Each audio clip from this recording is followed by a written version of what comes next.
This tutorial will guide you through the process of using a Shein referral code in 2024, allowing you to save on your next fashion purchase. Welcome back to TechMan. Now let's begin by visiting the Shein website or opening the Shein app. If you already have an account, log in using your credentials, search for Shein referral codes through social media platform or ads.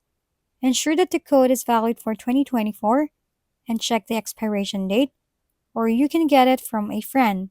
Explore the Shein website or app to find items you want to purchase, or you can go to your cart by clicking the cart below. Over here, find the item you want to check out. In our case, let's check out this black dress. After that, click checkout below. From here, you want to scroll down until you see the apply coupon here. Tap on that or paste the referral code. For me, I will type in the code that I have found on TikTok. It's a code from an influencer. Type it in and enter.